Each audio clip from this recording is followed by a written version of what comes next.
Good evening, our GCA Champions. Welcome to your annual Title I meeting. This is a recording. We wanted to give you guys a clean recording so you are provided the information and all of the information that you need to know about why we're a Title I school, what compacts are, and the parent and family engagement policy. So those are the topics that we will be talking about in this recording.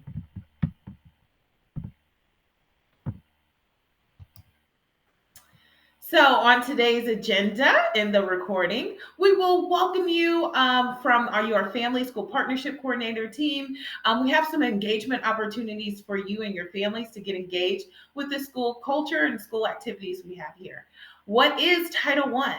How we spend our Title I funds.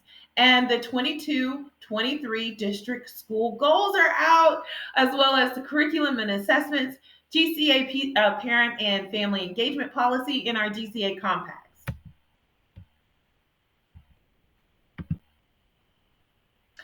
So this is good for recording, right? If at any time you come to a live session and you're using your mobile device, whether it's your cell phone or your tablets or iPads, and you're in there and you can't hear anything. You see that there's attendees, you see people are talking and engaging, and you can't hear anything. It's most likely your audio hasn't connected to the Jigsaw room. So if you can see on the screen, we have the settings icon that is in the lower right hand side. I do believe this view is the same for iPads and Androids, or Apples and Androids. So you'll see the setting icon at the far right. Then you'll click on microphone. So when it pops up, you will see it says microphone. You'll click on that, and then it gives you the option to do microphone settings. So just choose the microphone setting that you would like for your audio to come out on, and then hit apply, and it should work. Also, there's a new update that Jigsaw has provided us. It is a ding dong chiming sound. So if you want to turn off those notifications, there is a new way to turn it off. When you go to your settings icon again, next to your name or on the far right, click on audible alerts, and then you can choose what notifications you want to mute. So just mute them all. You got to make sure you mute them all. There's not one universal mute, so you have to go in and mute each notification. And on behalf of your family school partnership team, welcome to our session. My name is Veronica Opani. I am the primary and elementary family school partnership coordinator. We have Mrs. Sonia Welch, who is middle grades. We have Mrs. Jennifer Lansing, who is secondary grades. And we have Mrs. Michelle Gilliard, who is leadership and service. And our new addition, Mrs. Myra Ramirez, who will represent the special programs. So the life department, the special education department, the gifted department. She is our special programs family school partnership coordinator. So what do we do here at our family school partnership school, our department?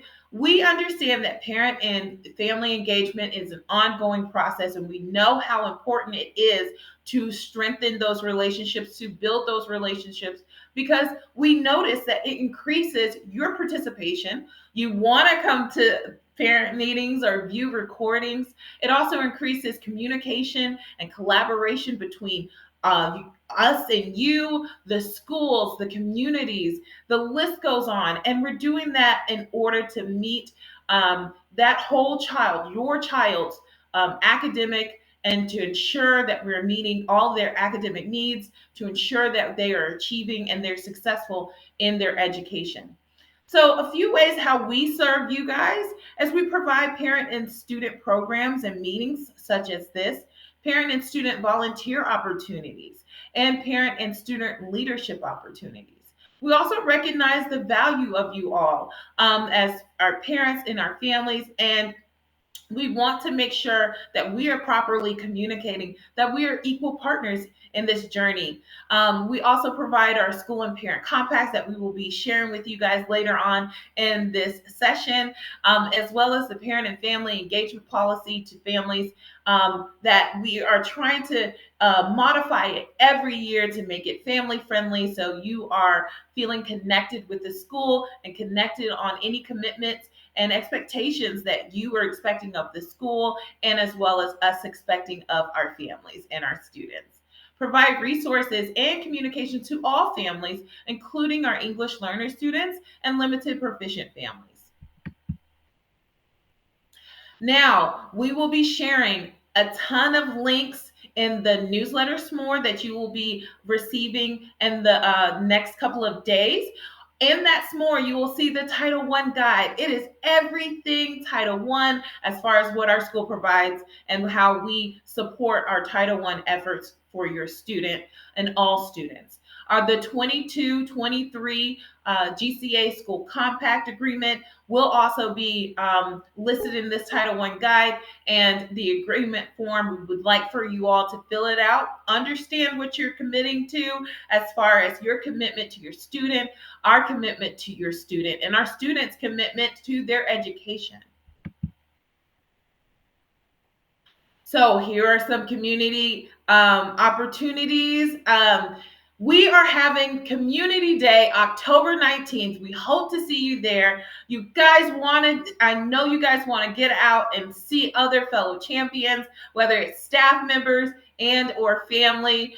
So we're giving you an opportunity to take a day off of school and come fellowship with staff and families at Community Day. You can visit our website, the www.georgiacyber.org website, and type in the search bar Community Day. There you can get the most recent Community Day information, how to register and sign up, as well as you can find those links, how to sign up, and different SMOREs. Your family school partnership coordinators will be sending out closer to time different SMOREs on getting you in touch with Community Day events and what to do in person and virtually. Oh my goodness. It is Red Ribbon Week, October 24th through the 28th. We want to celebrate life and live drug free. Here on the screen is the QR codes to your counselors, different activities for Red Ribbon Week. We want you to take advantage of participating in Red Ribbon Week. Show us everything that you're doing in those s'mores. You can find out information on how you can share what you and your family are doing for Red Ribbon Week. And again, like we said, the Family School Partnership Coordinator team provides parent opportunities to get trained and to get information. So we have our parent meeting and parent university coming October 25th. We hope to see you there. In that meeting, we will talk about Family Engagement Month, how to work with educators to improve the achievement of your child, and it's Attendance Awareness Month. So we're going to have a guest. The attendance team will come and share tips and tricks on how to keep up with your attendance. After that meeting, we will transition into Parent University. Now, Parent University is an opportunity for parents to get from your academic leadership the tools you need to help support your student in certain content areas. So we're going to be doing ELA and reading this month. So please, if you are struggling, your students are struggling in ELA and reading, please come to Parent University. We are going to be having our educators share some tips and tricks and resources, as well as there's other parents that share their tips and tricks. So it's a really good opportunity for you to get trained on how to better and support your student at home. We will have a life and special education department breakout room. So for our families that fall in those different groups, you can also get training on how you can educate or support your student in reading in ELA through the life department and the special education department. So to the nitty gritty, what is Title I? Title I Part A is a federally funded program under the Every Student Succeeds Act. This is, and the purpose of Title One being under the ESSA is to ensure that all students have a fair and equal and significant opportunity to obtain high quality education and reach, at a minimum, proficiency on a challenging state academic achievement standards and state academic assessments.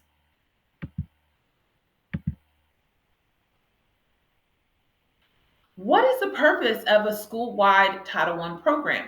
Well, the purpose of a school-wide Title I program is to improve the entire educational program in a Title I school, which should result in improving academic achievement for all students, particularly the ones that are lower achieving.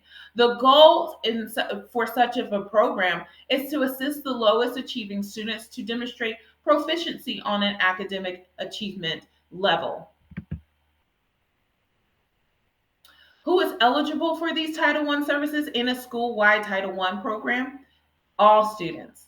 All students are supported in the Title I services. So we will use methods of instructional strategy, strengthening the academic program in the school to increase the amount of quality of learning time and to help provide an enriched, accelerated curriculum in order to provide a well-rounded education. A school-wide Title I program addresses all needs of all students in this school, but particularly the needs of those that are at risk of not meeting those challenging state academic standards. So we have our Title I director, our federal programs director, matter of fact, and grants director, Ms. Lucretia Nolan. She is everything Title I as far as federal programs, and she makes sure that we are using our funds appropriately and efficiently throughout each school year. How do we spend our Title I funds? Well, hey, you got your family school partnership team that is here to support you, to get you connected, to go back to what we said earlier in the slides, to get you connected to help you understand that you are an equal partner. We have our family engagement liaisons. They are a secret weapon here. I think I always say it all the time. The one thing that sets us apart from other traditional schools is you have a family engagement liaison that you can go to for anything. When in doubt, call your family engagement liaison. Transitional student liaison. So they work with our displaced and foster migrant families. The data and achievement coordinators. We have a dual enrollment coaches. We also have instructional coaches, and we have federal program support. Additionally, we've added more second grade teachers and puppets for our K-1 teachers to utilize in their classrooms. I hope my primary friends, our K-1 friends, have seen their teachers using those puppets in class. Online library through Sora. So yes, we have an online library that you can check out books. You don't have to go inside a building. You can take time in your home and just log on to your computer or your device to read a book. And they have audibles in there too. We also spend our Title I funds with ongoing job embedded professional developments. We have new teacher mentors because we want to make sure that our teachers are quality teachers to you. So we do have new teacher mentors. We have after school credit recovery tutoring, supports for English learners, student supplies like manipulatives, phonics kits, you name it, and dot cams and writing tablets for our teachers. So what are our district-wide goals? So our district-wide goals is to increase student achievement in all content areas across 1st through 11th grade and to increase our graduation rate. We are doing this to improve our professional. We also want to improve our professional development for teachers and leaders on instruction, instructional leadership, organizational leadership, instructional tools, content, and engagement while working to improve teacher retention. Now, these are the primary goals, school goals. You will get these goals in your school compact. So I'm not going to read it verbatim, but look forward to that school compact where you'll see all of your goals, if you're in primary, elementary, middle grades, and secondary grades. One thing that I like to always point out is that all of these goals we feel are attainable. So I'm going to go ahead and thumb through. Here is your elementary goals,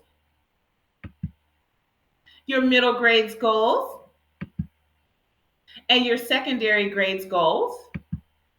And we do have some goals for our life students as well.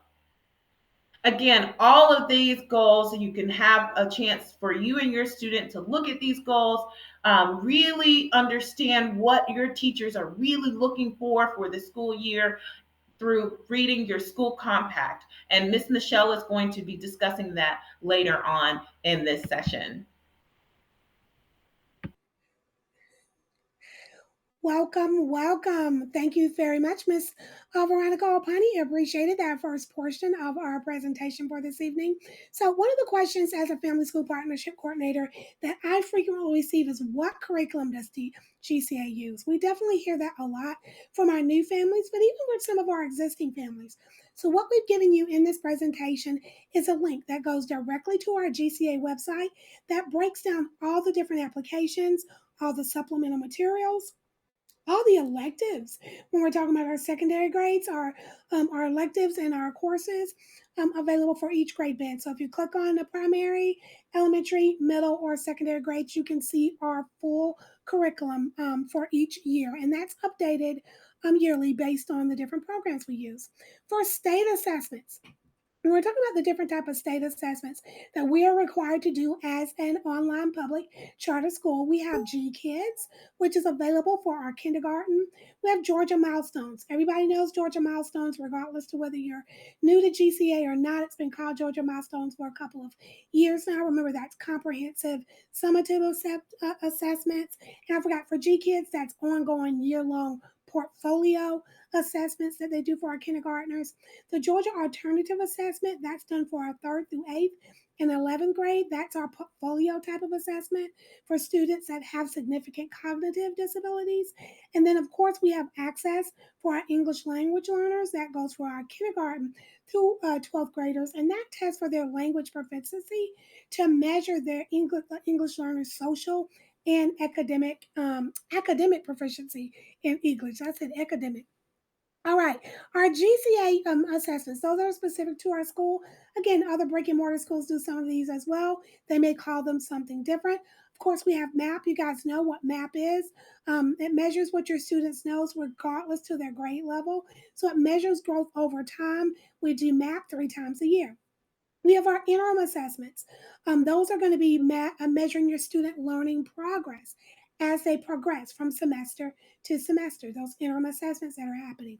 We have our former assessments, and those are the in process evaluations of student comprehension and learning, academic process during a lesson, unit, or course. So when they do Unit 1, Lesson 10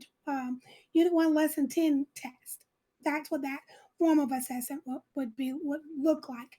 We also have iReady assessments, especially some of our new families. You may be familiar with iReady as well as some of our returning families. We use that near the beginning of the year, and that is also used for our teachers to provide actionable insight into what the student needs. So that's for our early intervention program, so we can catch things before they become a delay or an issue for your student. So that's what we use iReady diagnostic assessments for. Here at GCA, we have multiple flexibility levels for our students. Remember, as a new family, you are required to come to class Monday through Friday, unless it's an async day and you still have to watch the recording, right? For that first semester. Because again, as a school, we want to make sure we know where your student is and what support they need. And the best way to do that is live in class. My students went to Georgia Cyber Academy. They were not required in sessions, but as their mother, I required them to go to their sessions because for me and for them, it helped them be better able to communicate with their teachers, have that engagement opportunities with their peers, and ask for help live when they were working on a session. Linked on this page is our 22-23 district handbook, so you can read further details on our actual policies for our proficiency levels. But we have four. You have advanced, proficient, developing, and beginning. And again, there's a combination of different things from EOG scores, interim assessment scores, MAP scores, and their course average that comes together. So we're not just looking at one thing, we're looking at a combination of things to determine what that student falls under, whether or not they're required to attend those live sessions. And we have one of my favorite books. It may not be many people's favorite book, but it's one of mine because it helps direct my job and helps me understand what I need to be doing as a family school partnership coordinator to ensure that I'm meeting the needs of our staff and our students. Within this book, it gives us guidance for our parent and family engagement policy, our school parent compact, how to build staff capacity, so that's staff trainings, how to build parent capacity, parent trainings, and then the input on the 1% set aside for parent and family engagement activities. I keep this book next to me all the time. I can actually recite some of the sequence numbers for some of the policies in there because I look at it so frequently. So let's talk a little bit about our PFAP. You have that pretty picture of our PFAP. Remember, our parent and family engagement policy is located on our webpage. It is not in PDF format. It is done on our page because one of the greatest things or add-ons that we have to our GCA website is the ability to translate our website in 21 plus languages. So we have, instead of this year and as well as last year, we've made sure that we put our compacts and our PFAP directly on the page. So all you have to do when you go to that link for our PFAP that we're sharing in this presentation, as well as in the chat box, whatever your native language is, in those 21 plus, you can click that little button and turn it over to your language. So our PFAP shows how we work with parents and families to help all the students in the school meet high academic standards. So if we're looking more in detail, again, on this link, you've got the parent and family engagement policy for 22-23 goes directly to our website, and you'll be able to bring that up. This one is our school compact. So this is an agreement that shows how parents, school staff, and students. So this is the village document. That's what I call it, our village document. This document details how we as a school, your teachers, how you as the parent, learning coach, guardian, and how the student are going to come together for that village to help your student uh, reach academic success. So we're looking for your students to be college or career ready, whatever their choices are, right?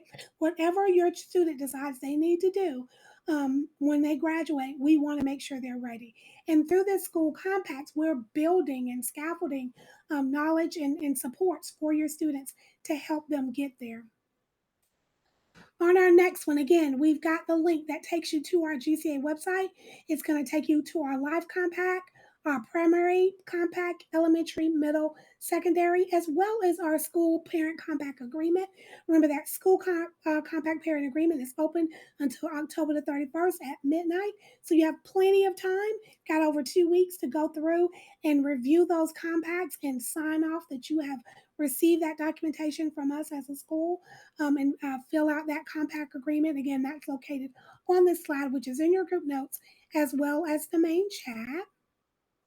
And building staff capacity. We're going to talk about our teachers. Our population is diverse, and so is our school staff. We have a diverse amount of people in our school, and it's really one of the greatest things that I love about our school is that we match our environment. We do. We definitely match our environment. So we have principals. I've got a couple of assistant principals on here. Got a couple of our office staff members.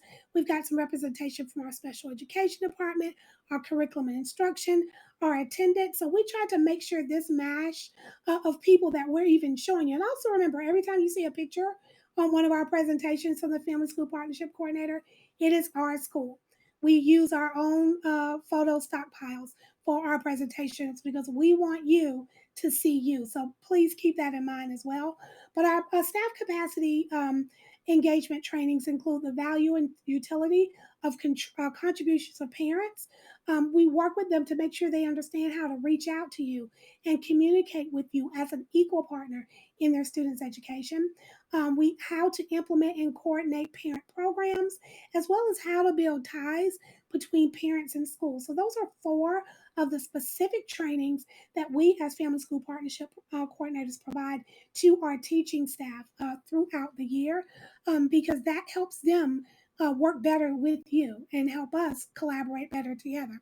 For parent capacity, again, these are some of the different parent capacity trainings that we do throughout the year. So, how parents can work with educators to improve academic achievement.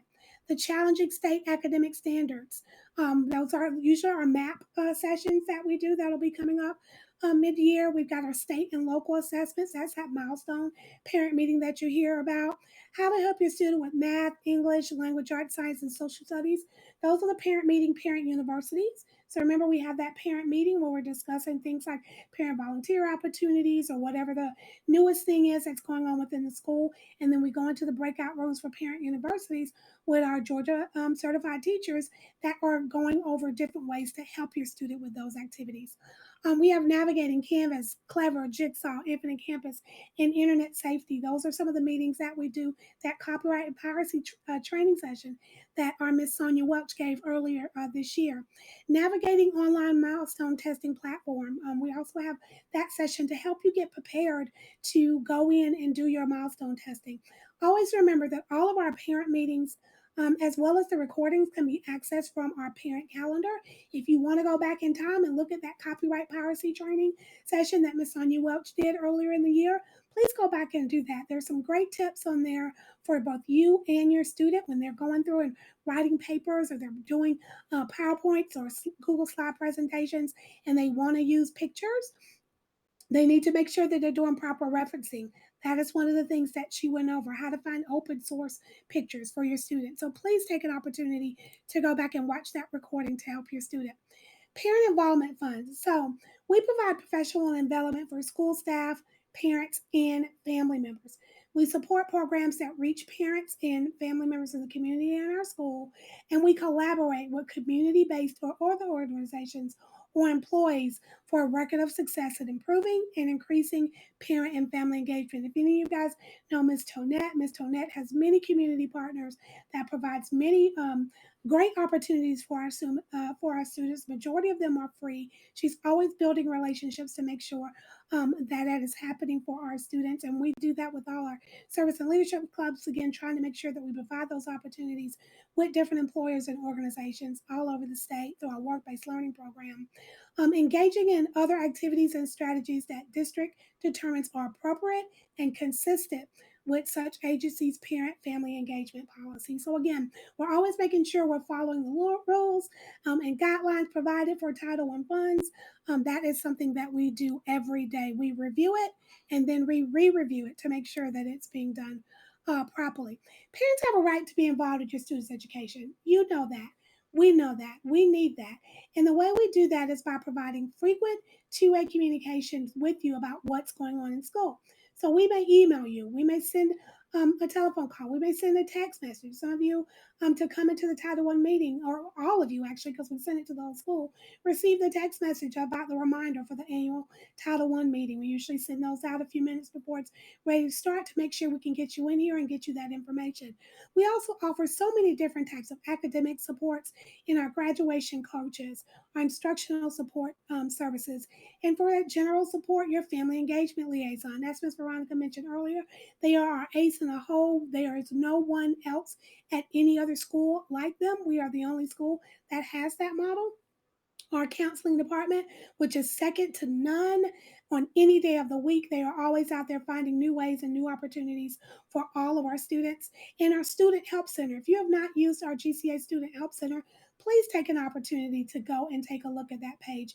It has a plethora of resources for our students, from everything from what to do on async day to how to enter attendance.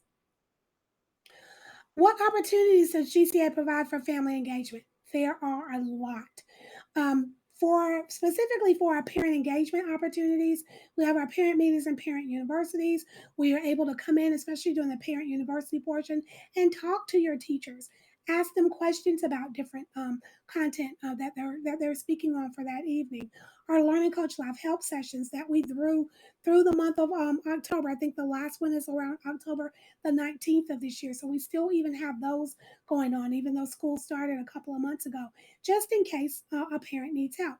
Volunteer opportunities include our volunteer committee, memberships committees, our coach cafes, room coach committees, and our parent advisory council that sits on the board and meets with our family school partnership coordinator, Ms. Veronica Opani, and they give us great feedback on what we're doing and how we're implementing.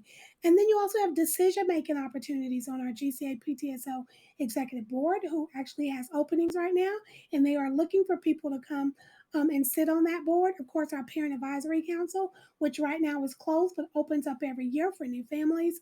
Our District Improvement Plan committees, which will be coming up closer to the end of the school year. Those are committees that our families can participate on to help meet the needs that we've determined based on those different surveys that we were talking about, which is next. Input and feedback surveys. You guys give us impact. You impact. Impact and feedback surveys. You give us the need on paper that we need to accomplish. Those district improvement plan committees look at all those needs and see what we can feasibly do. What can we implement that you have identified in writing is a need for our school? So please, every time you get one of those feedback, you're like, oh, not another survey. Please know that we are doing, we're using that data. We are that data drives what we can do actually. So if we say we think we need this or we think we need that, unless we actually get that on paper, we can't do it because we've got to be able to show where that need came from our families. So when you see those surveys, please take a moment and fill those surveys out for us. Again, on this next to our last slide is our Title One guide, which is again, Ms. Veronica Opani has already put it in our chat, as well as our group note board, our 21, I'm sorry, our 22-23 school and parent compact agreement. Again, once you review the Title One guide, take a look up our PFAP and our compact. Go ahead and click on that link to sign the school parent compact agreement for our parents and our students. And there is our attendance link, which is also down in the group chat. Will be in the s'more. You'll be able to fill that out. Just mark that you watch the recording if you are not able to be here live. On behalf of our family school partnership coordinator team, Ms. Veronica Opani for primary and elementary, Ms. Sonia Welch for middle grades, Ms. Jennifer Lansing for secondary grades, myself for leadership and service, and the newest member of our team, Ms. Myra Ramirez for special programs.